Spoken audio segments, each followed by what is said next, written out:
Hi everyone, and welcome back to This is the Way, where we discuss all things concerning Him who is the way, the truth, and the life. We have just come out of the American election season, a very tense and dividing time in the Western world. As Christians, we often have to ask ourselves the question of how should we vote, what way should we sway politically, when it comes to our beliefs as Christians, as followers of Jesus Christ. And this has been something that I've seen be heavily debated recently, especially with the vote between Donald Trump and Kamala Harris. And it's something that, as someone who is not American, who lives outside of America, I hope to offer a bit of an outsider point of view, but someone who is definitely very interested and intrigued by American politics, and it's something that I follow up on a lot and keep a close eye on. So I hope that the video today will be a little bit of an insight into, as Christians, how should we vote, how should we view these things politically, and like I said, as an outsider to America, a little bit of an outsider's opinion about the American elections and how it relates to us as Christians, as disciples of Jesus Christ. Now, as Christians, we should be involved in politics. A lot of Christians like to try and stay away from politics, or like to think that as a Christian we shouldn't get too political. But ultimately, I believe that as Christians we should be heavily involved in politics, because politics and the people who are ruling the countries we live in ultimately has a huge effect on the way we live our lives and on the normalities of our day to day. As members of the Church of Jesus Christ of Latter-day Saints, the church actually encourages us to be not only involved in politics, but to be actively engaged in deciding who we should vote for, civil matters, and even running for political positions ourselves as members of the Church of Jesus Christ of Latter-day Saints. So those of us who feel like we should shy away from politics, we actually should do the opposite. We should be more involved. Now, the big debate that I've seen going on, especially on my social medias, is I've seen a lot of discussion about how people should vote as Christians. I have seen a lot of people say that as Christians and God-fearing people, that we should vote right-leaning, that we should vote for conservatives, that we should vote, in America, I suppose you could say, Republicans, but ultimately that you should vote for Donald Trump. In the same token, I have seen a lot of social media posts saying quite the opposite, that as a Christian you should vote for Kamala Harris, as a Christian you should vote to keep Trump out of the White House. And so really the question then arises, as a Christian, which way should we go? Who should we vote for? Now, ultimately, I believe the most important thing that we have to keep in mind is that ultimately we should vote for people and parties based on their policies and not so much on their person or on their character. I see so many people get so caught up in Donald Trump as a person. Now, to be transparent, I actually like Donald Trump. Especially in this campaign, I've come to like him a lot more, having listened to a lot of his interviews and a lot of his sit-downs. I think he did a lot more just one-on-one discussions and interviews this campaign, and so I felt like I definitely got to know him a lot more. I think anyone who survives an assassination attempt in the manner that he did is automatically a legend in my eyes. And so for me personally, I do think that Donald Trump not only is very entertaining and funny, but that he is a little bit of a legend. Now, that aside, we should not vote for someone just because we think that they're a legend.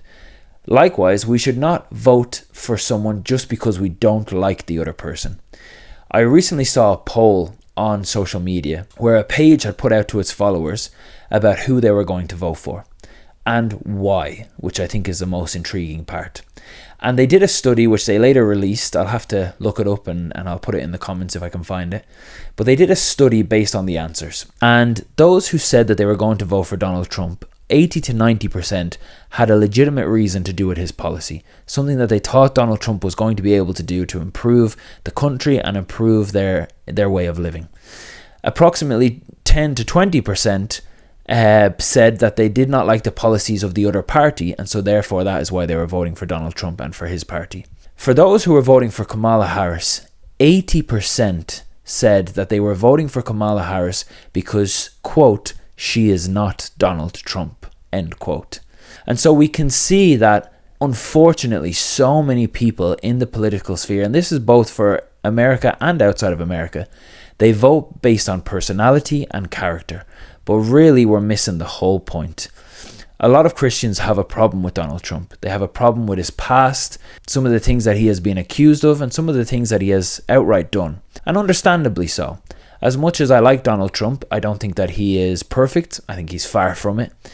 But ultimately, we need to vote for people based on their policies.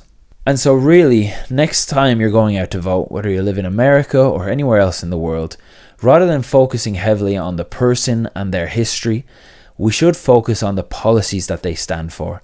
And I encourage all of you to consider this when you are making the decision to vote for and support a particular person when they are running for a leadership role in your country. Considering the American election of 2024, it is my personal opinion that it was actually a great success. I am thrilled to see Donald Trump back in the office. But let me say why. Is it because I think that Trump is the best man ever and that he deserves to be the president because of his great example? No. Is it because of the policies that he stands for, in contrast with the policies of the opposing party or the opposing candidate, which was Kamala Harris? I would say yes. I think it is great that Donald Trump is back in office because of what he stands for and not for him as an individual. As Christians, let's look at the results of this election from a policy point of view. You don't have to look very far to recognize that Kamala Harris was extremely anti the policies and the way of life that Christians would believe in. One prime example is Kamala Harris's stance on abortion. And I think ultimately that her viewpoint of abortion really is demonstrative of the policies of Democrats and left-leaning people. Kamala Harris on multiple occasions refused to say whether she believed there should be a limit to abortion. In other words, Kamala Harris believes that up until 9 months, up until the day before a baby is born, that baby can be murdered in the womb and aborted. We also know that Kamala Harris and the Democrats are extremely anti-family. From abortion to gender dysphoria amongst minors and transitioning therapy amongst minors, we can see that the Democrats and Kamala Harris at their head stand for policies and practices that are extremely anti-family. And that is not a personal opinion, that is not simply my perspective, that is simply fact.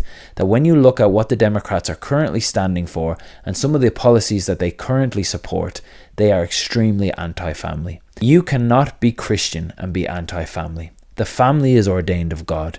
God intended for us as human beings to be in families, as man and woman, husband and wife, and with children born into that union. That is the way God has intended for this life to be and intended for each of us to live. And so therefore, if there is a political party that opposes the family, opposes the structure of the nuclear family, breaks down the innocence of children, overly promotes sexuality, and believes in the right to kill babies in the womb, we cannot honestly say that as Christians we should support such a candidate or such a party. And so it is my opinion, based on that because Donald Trump and the Republican Party in the United States are pro-life and pro-family, that ultimately, as a Christian, this win for Donald Trump was a huge success. And it is my hope that moving forward as Christians, we will put aside our pride. We will put aside our own personal opinions or our own personal desires of vendetta, and we will choose candidates based on their policies and whether or not their policies are in line with the teachings of Jesus Christ. If you are someone who considers themselves a Christian and you are openly, happily supporting Kamala Harris, I ask you earnestly, think about what she stands for. Think about the policies that she ran on, and think about her views on transgenderism and the family and abortion, and ask yourself, do those views align with the teachings of Jesus Christ? As I said earlier, we know that the purpose of this life is for us to come here and to be in family units and to have children and to grow and to have posterity. If there is a political party that opposes those things and would openly put a strain on the plan of God for his children, I think we really need to consider that even if we don't like Donald Trump, or even if we don't like the candidate from the other party, we can't vote for someone simply based on character. We must vote based on policy, and we must consider whether or not that policy is in line with the teachings of Jesus Christ found in the Holy Scriptures. Greg Madsen recently released a video titled Election, Married Men versus Single Women. And I'm going to put a link in the comment section below for any of you who have not yet seen the video. I encourage you to go watch it. Greg basically breaks down some charts that signify the type of people voting one way and the type of people voting another. And ultimately, in summary, what Greg outlines is that those who vote left often are those who are unmarried and without children, and those who vote right are often those who are married with children. And so ultimately, as disciples of Jesus Christ, as people who strive to protect life and liberty, and as people who understand that God's plan is for us to have families and have posterity, we should recognize the importance of our vote and the importance of how we vote.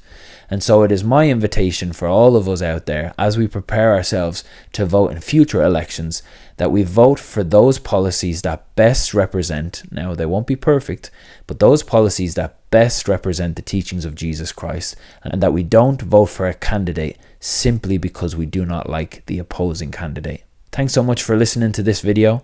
Please leave a comment down below what your thoughts are, any feedback that you might have, if you think I've gone wrong here. If you are someone who considers themselves to be Christian and openly thought that Kamala Harris should win, please state why. I'd love to hear your opinions. I'd love to maybe have some debates going on in the comment section, as long as they stay friendly and respectful. And until next time, this is the way.